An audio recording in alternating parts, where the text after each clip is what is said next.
It is indeed a pleasure to be with you and to be able to share with you some information about our guest today. His Excellency Felipe Ortiz Zevallos earned a bachelor's degree as an industrial engineer from the Universidad Nacional de Ingeniería in Lima. Later earned a master's of science in management from the University of Rochester, New York. He has also completed the Owner-President Management Program at Harvard Business School. After his graduate studies, Mr. Ortiz Zevallos returned to Peru and worked as a consulting engineer. He then started his own business. It's called Apoyo, A-P-O-Y-O, which has developed into the most influential professional firm devoted to consulting, publishing, and polling activities in Peru.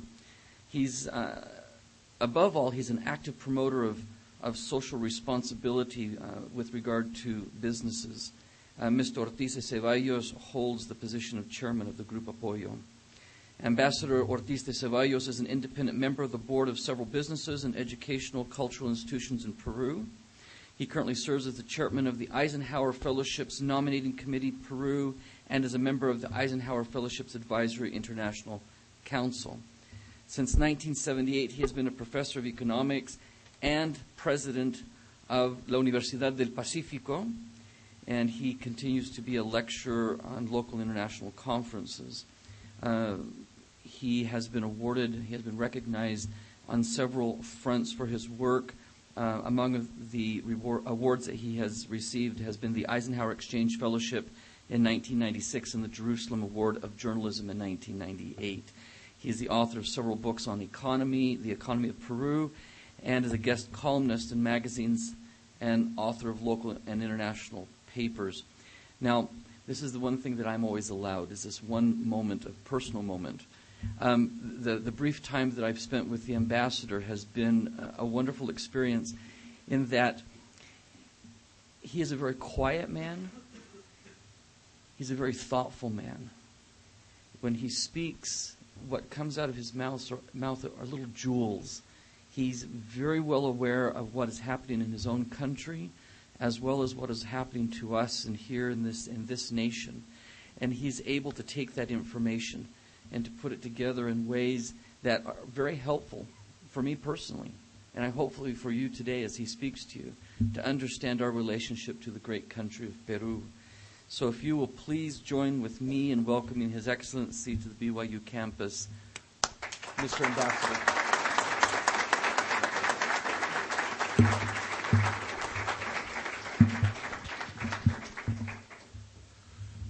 Thank you. Muchas gracias.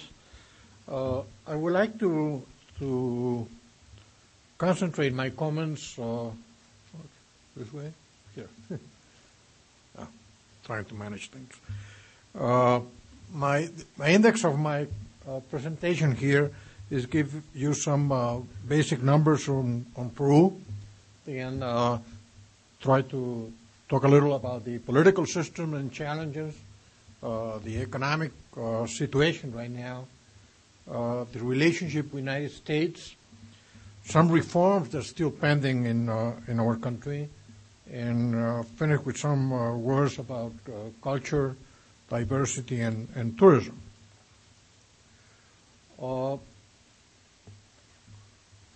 Peru, those figures compare Peru with the world and with Latin America. Well, they show that Peru is really a small country in the sense that it only has 5% of the population, 3.5% of the GDP, and 2.3% of Latin American exports. It also shows the potential of Peru in the sense that in the last years we have been growing exports significantly, and that is helping our gross domestic product. So one of our main objectives in the future will be to have a similar participation of exports GDP as we have of population. Now, Peru is a complex society because we have a modern society. Lima has 8 million people, is one of the 25 largest cities in the world. We also have very high highlands, and our Sierra goes with people in mining activity at 15,000 feet over sea level. And unfortunately, we have the influence of illegal trade for coca, which is our traditional plant, and it was and is used illegally for cocaine. No? So really, we are a very complex society, taking all in consideration. We have a very complex geography and a diverse population. When you go out of Lima, which is in the coast, somewhere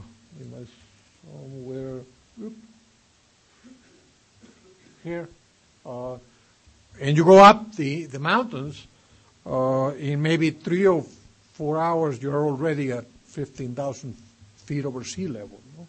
So all the intermediate area of Peru has very high altitude, good on mining, not very good on agriculture. And one question I had before coming here was how able has been Peru in integrating all this different and diverse population. And I think that we have done a little better than the neighborhood countries. I think that the fact that Lima is such a large city and incorporates people from all different sectors has established a mestizaje, a way of incorporating Peru in a non-exclusive way. No? If you want to compare it in terms of Utah, our area is about 6 times. Our population is 10 times, so we are more densely populated. Our GDP is about the same, but since our population is 10 times larger, we have a GDP per capita which is 10 times smaller. And we are more interrelated in the sense that our exports are 3 times those of Utah. And the same thing you can make with figures regarding the United States. Maybe the interest in there in the last 3 lines. No, I mean the people that have television in color, and maybe half of what Americans' average is. In cell phones is 1/4, and in computers about 1/8.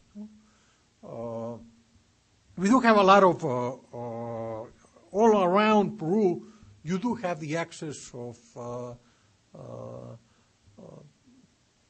computers and access to internet, and I think one of the things that we're using very much internet is for improving the education.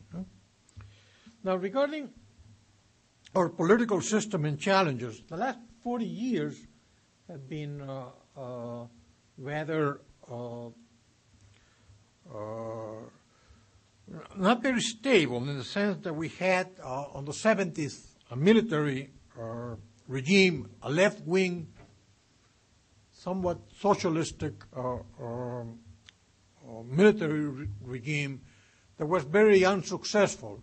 One of the measures of unsuccessfulness is that it had to give back government to the same president that they had thrown out to abuse it before. No? So you had President Belaunde that was deposed in 1968, and he was elected again in 1980. And then we had a period of 1980 and President Garcia's first administration. The 80s were very difficult times all through Latin America. We finished 1990 with hyperinflation and terrorism, and President Fujimori in 1990, he had 2 terms in which some economic recovery was reached. But the last 2 years, sometimes there was accusations of corruption and the intention of extending it for a third re-election that was not legal. So he finally resigned in the year 2001, and you had an interterm of 1 year, and then we have a 5-year term of President Toledo, and we're right now in the second year and a half of the second administration of President Garcia. No? So taken in consideration, it's not a very stable system like other countries may have. So, and the other thing is that our main challenges is our political unpredictability. We don't have strong political parties, and people are not very much satisfied with the representation. I think when you make the question for Latin America, 37% of people in Latin America feel well represented, but in the case of Peru, it's only 17%. Part of that is due to our system of electing congressmen. In Peru, really, we don't elect congressmen by districts. So there's no one in Congress that is really the representative of your own district. No? The other thing we have is that we have too many political parties. If we show you the page in which we vote for president, last election we had about more than 20 candidates for being president. No? So we don't have any kind of primary system. At the end, we have to elect between such a wide variety of candidates. No? And this, for instance, right now, the APRA party is the APRA in government, the party in government. It only has 8% of people that feel they are a member of the APRA party or feel represented by the APRA party. As high as 66% people, when they ask about their political identification, they will say they're independent. And so with 3-4%, anyone can become a political party, and that doesn't give enough stability for the system. The other problem we have is that because of this lack of political representation, national parties only control 4 of 25 of the regions. Peru has 25 regions, like the United States have 50 states. So the equivalent of this will be that only, let's say in the United States, only 8 of the states will have governors that will be Democrat or Republican. No? And all the other 42 states will, the governors of the other 42 states will belong to political groups that have developed inside the same state with very little interrelation for working together. No? So our efficiency of federal government with state government and municipal governments is low. That's an area we have to work very much.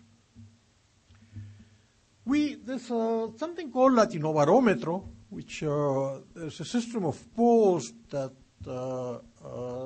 about all the countries in Latin America, and sometimes it comes every year, and sometimes it's useful for getting an indication of how they compare among themselves. No? Peru in 1996, if you say 1 is extreme left and 10 the extreme right.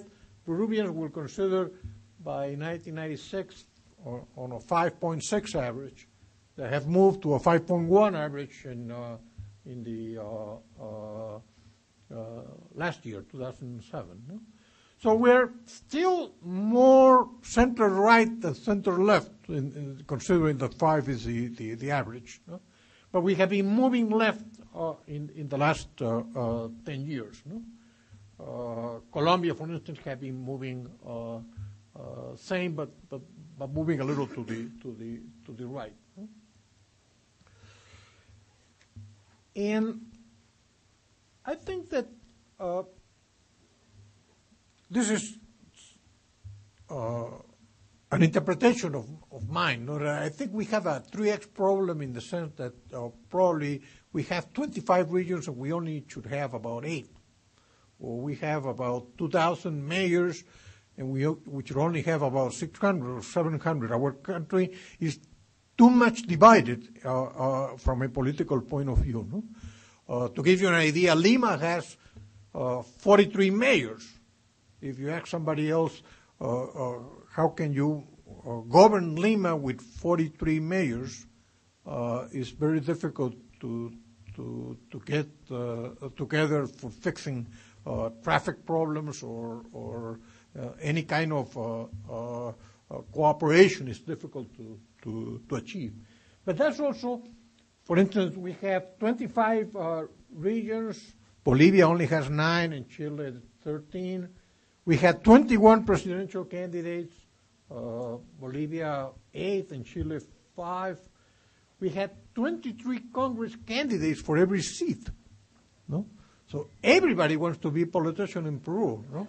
And everybody wants to be a politician, everybody wants to be a president. And so obviously, as a consequence, we are not very efficient in processing political decisions. No? This creates also a situation that the government normally lacks political support. No? The last poll that we have here, President Garcia, in spite that the economic situation has been quite good in the last years.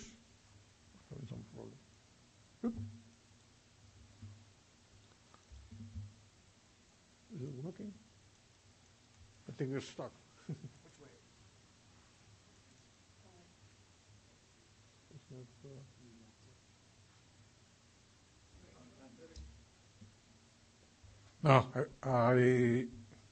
yeah. The following, can you? Yeah, that one. That's the approval rate of President Garcia, and obviously 19 or 20% looks very low. But you have to take in consideration that President Garcia was elected on the first round with 23%, and he only had the 51% for winning the second ballot from votes that belong to all the other agrupations. No? So really, the 19 to 20% is low in international terms, but it's also a consequence of this lack of political parties. No? And last year, can you change?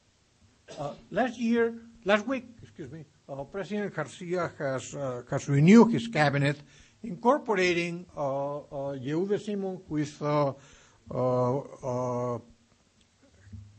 the president of Lambayeque region, which is in the northern of Peru, and is considered to be left-wing to President Garcia's position. No? So I think that Yehuda Simon will incorporate ministers in health, in social development, in agriculture, that will, in a way, make the cabinet a little more dispersed in ideological position. I really think that probably the cabinet will be more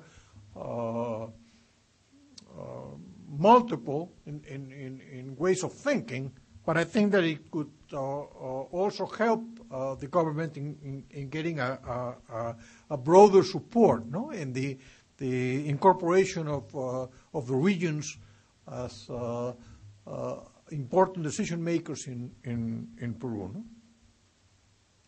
Now, regarding the economic situation, Peru has really been leading all the Latin America in growth. No, I mean, last year it had been 9%. So, can you move the following? We are maybe very few countries in the left. You see that in this all the countries at different rates of growth. Latin America is about this average. Peru is one of the very few countries that last year grew by more than 9%. And if you compare it with the past history, back 50 years, it's the first time that we're getting a significant stable growth for more than 2-3 governments. No? And the projection for this year, we're still going to be the country with highest growth in Latin America. And the year 2009, the predictions, the IMF predictions, just came out, adjusting the projections of July, and they're expecting that Peru will grow on the year 2009 by a little less than 7. 7 was the projection that they had before the financial crisis, but they're still believing it's going to be about 6.5 only. So really, the effect of the international crisis will not be felt so strongly in the case of Peru. One of the reasons is that private investment is growing very, very highly, and when you make polls among investments in companies, when you go and ask them whether they're going to accelerate or reduce their investment projects, the right graph shows that more than 65-70% of the companies that were polled were considering expanding their investment programs in the next 6 months. This has allowed Peru to join a very exclusive club that in Latin America you only have about 4 that have achieved the investment grade for international debt. Also, I mean, right now Peru can be you can invest in Peru's debt with this investment grade status. No? And more recently, the OECD, that is an Organization for Economic Cooperation and Development, has incorporated Peru as an observer in its investment committee. Now, this economic performance has allowed poverty reduction. No? When the year 2006, we had poverty in something like 44% of the population. Last year, it had been reduced to 39% of the population. And the objective of President Garcia is to finish his government with 31% of the population. This number, this 31, for me, the 30% number is a very important accomplishment for undeveloped countries. No, I mean, when you have that poor people are 1/3 or 30% of the population, you begin to get a more stable political system. No? Right now, when you back to the year 2001, in which you had 55% of the people who are poor, well, if you have 55% of the people that don't know what they're going to eat this week, I think the political instability of that is very high. No? 2008 is going to be a special year of Peru. We host, Lima was the city that hosted a meeting of Latin American presidents with European prime ministers of chiefs of state. And on November, next month, we are having the APEC meeting in Lima. President Bush will be attending that meeting and having an extra day as his final trip abroad on next month. We have go through the process of free trade agreements with United States and with the rest of the countries. Our effective tariff rate has moved, like is indicated on the table of the left. On the year 2007, we are really right now a very open economy, and when you measure the economic freedom index, we're still below Mexico and Chile and Costa Rica, but year to year, we are the country that has improved most. No? We have, right now we have free trade agreements with Mexico, Chile, and Mercosur, as much as also including the Andean agreement. We have signed the U.S. Free Trade Agreement. It was approved last year by Congress by a bipartisan majority, about 80% of the votes in the Senate. And we have also signed with Canada, Singapore, Thailand, and Chile. And we are currently negotiating with China. We are hoping that by the APEC meeting in November, we will have that free trade agreement also. And we are in future negotiations with India, Japan, Korea, Australia, and Central America. So really, in few years, we consider to have Peru establish a free trade agreement with many important economies around the world. No? When you compare, when you make public opinion polls and say which country should the Peruvian government improve its economic relationship with, U.S. comes first. No? We say the top 5 countries that have a favorable opinion among Peruvians. Peru is in the top, U.S. is in the top 5. No? Probably Brazil, there may be a soccer effect on that also. But I think Spain, Japan, Italy, and the U.S. are considered the top favorable countries from the point of view of Peruvians. And when we consider the country Peru's best friend, U.S. is second to Brazil. And we're working right now in the embassy in several fronts. No? On one hand, we just signed a memorandum of understanding on clean and renewable energies. That's probably an area that the new administration in the United States will give a lot of importance. We have the drug program, the trade and investment, the free trade agreement, and the cooperation on the Millennium Challenge account. No? So really, we are working in many different areas with the U.S. government to increase the Peru-U.S. relationship. For Peru, the free trade agreement is very important. I mean, for Americans, it is also true. I mean, when last December,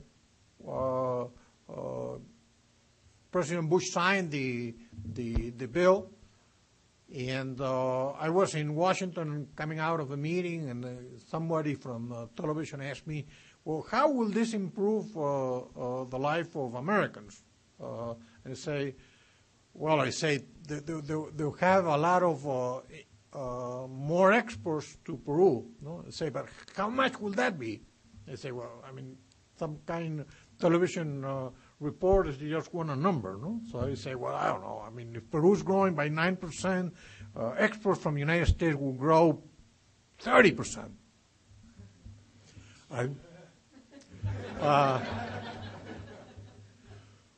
Well, the real figure in the first semester had been 73%. So it's amazing. I mean, the exports of the United States in the first semester of the year 2008 have improved by 73%.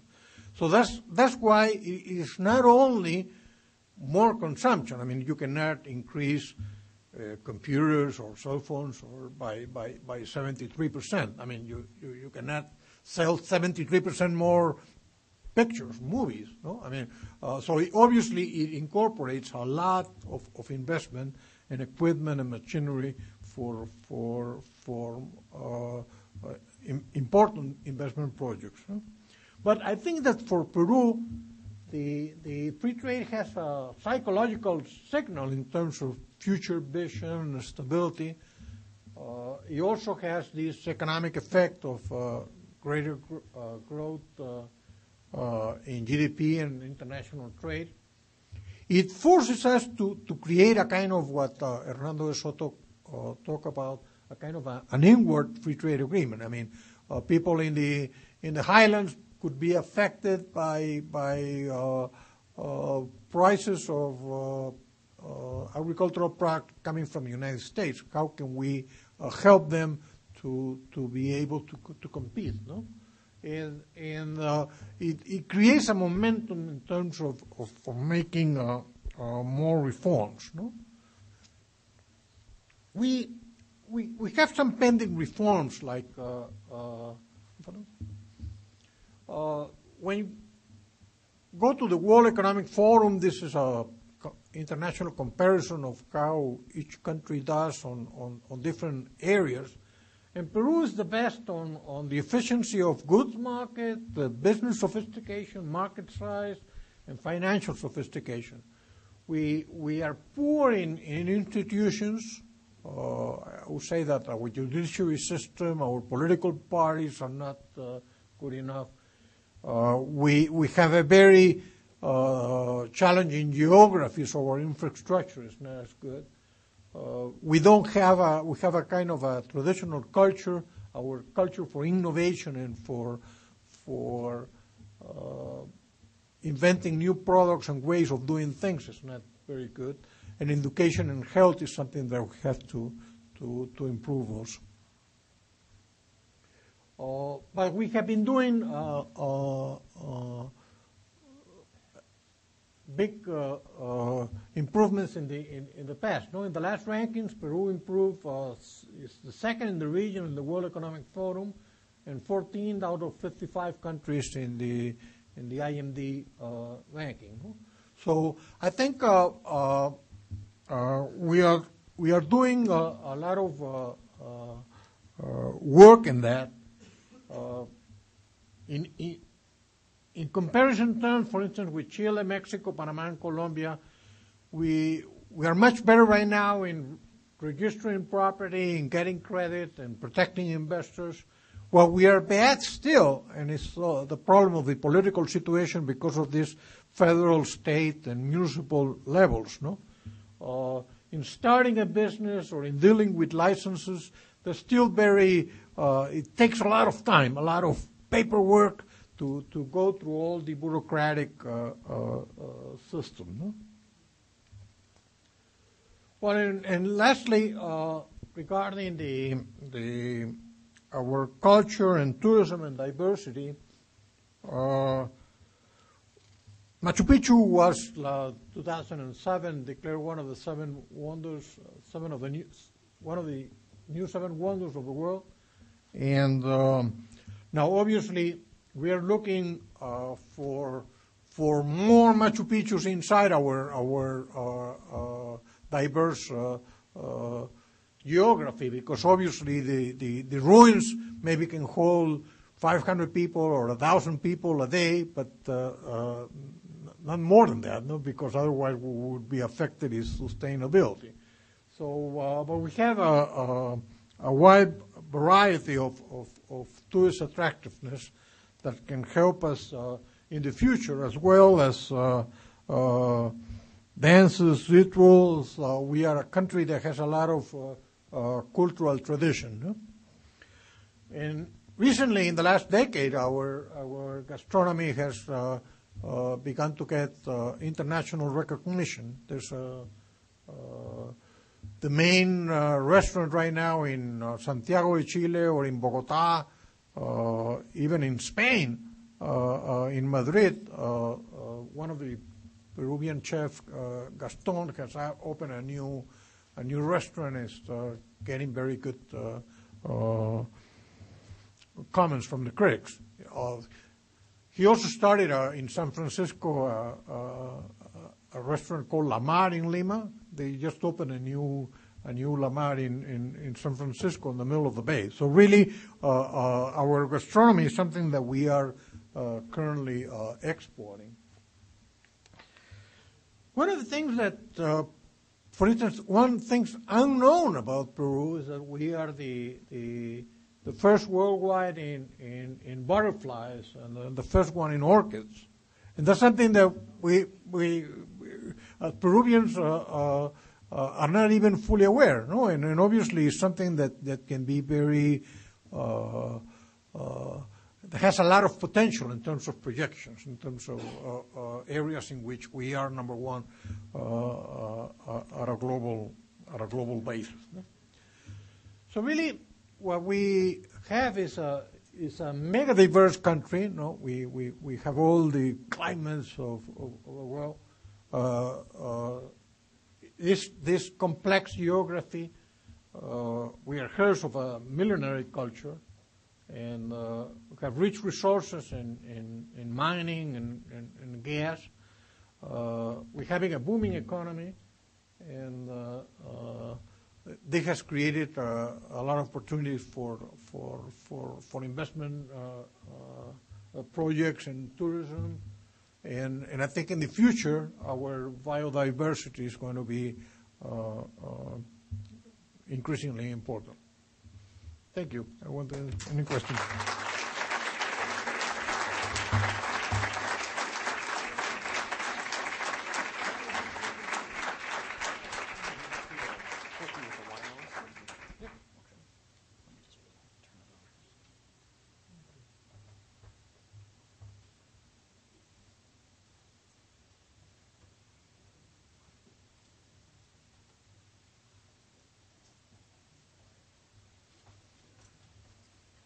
His Excellency has allowed for some questions. We have just a few minutes remaining.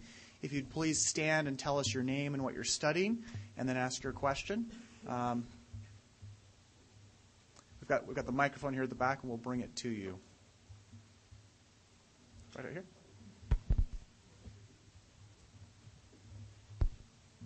My name is Grady Nye, studying political science. Spent the last 2 years at the Peruvian mission. You mentioned Hernando de Soto and the book that he wrote called The Other Path. And in the book, he mentions one of the difficulties to Peru's expanding economy is the amount of extra legal activity that happens in the markets, and also the extension of property rights to those who are normally excluded. You were a professor of economics. I'm sure you have a high amount of expertise in this area. How well do you think that Peru is reforming those areas of extra legal activity and so on and so forth? I think that regarding one of the graphs there, one of the on the PowerPoint, we have done a lot of we have improved significantly the registration of property. What remains still a problem is all the red tape that goes into the approvals for starting a business or signing a contract. Or that still has a very traditional culture of having little trust on the other. No, I mean, here in the United States, a notary, I mean, someone in a gas station can be a notary. In Peru, we still have the tradition that the notary is someone very important because he has to give trust that what you say is the truth. No? So really, this slows down the way of doing business. No? And one of the things we still don't have, which is as important, is our judiciary system is not good enough. No? And the judiciary is a problem that we have right now because on the one hand you have a democracy, the judiciary should be kept by itself, it's an autonomous power. On the other hand, people are feeling frustrated of the judiciary in terms of their efficiency. No? One of the reasons why this is true, sometimes very complex problems can be changed by very simple ideas. No? One of the reasons why I think we are in the wrong track here is that the president of the Supreme Court term in Peru is 1 year. So up to now I have had in Washington the last 2 years, I get a call from the president of the Supreme Court at the beginning of the year saying, I want to go to discuss with the World Bank ideas to improve our efficiency of the judiciary and so forth. So, why don't you organize a meeting? And so we organize a meeting, and a month later he comes in, no? And then he goes back, and then by 4 months he's out. No? So that's a little stupid. I mean, it's something that if you could only say, well, why don't we make the Supreme Court a president a tenure 3 years? I mean, to start with. I think that it will create a space in time, no? That these reforms in the judiciary could be improved. Because sometimes it's just the idea of having better computers and efficiency of you have your trial and you want to know where it is. No? Sometimes you get the answers of saying, well, come back tomorrow. No? So this creates a sense of frustration. It's not that bad for the private sector that would normally go to arbitrage. So they consider that you are not, the judiciary is not very efficient, so you say, well, if we sign a contract for anything, I mean, a lease of a house or whatever, and you say, well, if we have some problem, we'll go to the Chamber of Commerce arbitrage system. No? And normally you will accept that because otherwise, even if they failed against you, if you got if you suffer from whatever they decide, you don't consider going to court. No? So I think that on things that we could improve quickly, we have done it, but we still have a lot of bureaucratic problems and institutional problems.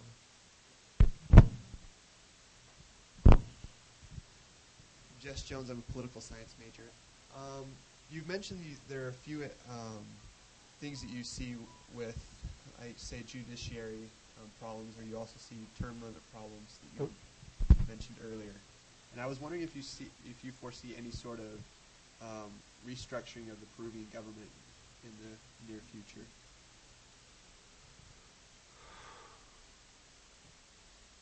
I will hope. I keep telling the president that our system is not very efficient in the sense that we have a cabinet meeting that meets every Wednesday with 20 people, 18 people, and for too many hours, no? And like I say, we had the regions. Regions are being there's a kind of incentive for the regions to try to group, no? Which is something that has already been worked with some of the president of the regions. I really think that the idea that the new prime minister is a president of a region, no? It's like having a governor as prime minister. Will at least alert people about what the problems that we are having in the structure of the government. No? I think that we have too many regions, too many mayors. We have to find ways of making their work easier. No? And at the cabinet level, I think that it will be more convenient to have less, not a meeting every week, but more space in between, so it would allow each minister to develop its own program more autonomously. I was just wondering, from my experience, my name is Jeff Bingham, and I'm a political science major.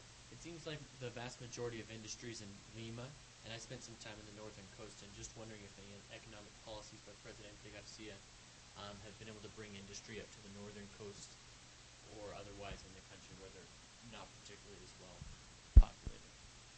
Well, I really think in the coast it has spread quite significantly. I think there are a lot of things that the coast in Peru is a very unusual place because it's desert at a tropical level. No? So really we have very warm temperatures, but with a desert kind of physical situation. So it's very good for producing any kind of agro-industry. No? So I really think that the entire coast is right now very much benefiting from more agro-industry exports. No? Right now, Ica, which is lower than Lima, has already full employment. It's very difficult to find new workers in Ica. In the northern part, I mean, I think Lambayeque and Trujillo and Piura are improving significantly because of that. I really think that in terms of the last 3 years have been much better for the rest of Peru than for Lima when you make the growth by region. About out of time, so this will be the last question. Ambassador, in the last years, we can see that many Peruvians are coming to America, especially to get studies. So there are many countries who immigrate to America for work, but basically the great majority of the young students, of young people, is coming to study here. My question is, what is Peru doing as a government, or is any organization, either in America, from the embassy, or in Peru, in order to help motivate, or how we're going to increase for the students to going back to Peru? We know the traditional work environment in Peru, so you have to know somebody there in order to get a good job, but with the expertise that we have here in America, or the studies that we have gained here after several years working here, so why I need to go back to Peru? Besides, I'm a Peruvian, and I love to go back to my country, but what is the motivation in order to not have maybe the same style of life, living style here, but at least kind of like the same security about job or environment or security in Peru? Well, I think that what I'm trying to do in the embassy is to try to develop a kind of a network for Peruvians working here in the U.S. No? Because really, there's a large number of Peruvians in the U.S. and the last time the Minister of Economy was in Washington, I told him, I mean, I can give you I already have 25 Peruvians working around Washington and New York on topics of public policy. And we had them all together meet with the Minister of Finance one afternoon, and the minister was very much impressed, by the quality of the people that can be collected, and in a way that can even help by just saying, well, maybe if you're not going back, maybe if I can just bring you some questions and ideas and proposals that you can in a way work out. No? So really, I think that the best there will be to try to establish networks. No? I mean, how can we make right now with internet and the possibility of making groups? How can we get Peruvians organized in the U.S. so they can know each other and they can be aware of whom they are, no? And they can interact both with the government and the private sector in Peru. I just last month we had a first U.S.-Peru investment forum in Washington.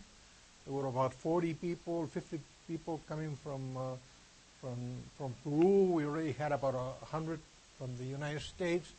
We want to keep promoting that kind of interaction. I really think that what we need to do is a kind of a collection of networks, and that allow everyone participate with flexibility in that, within that.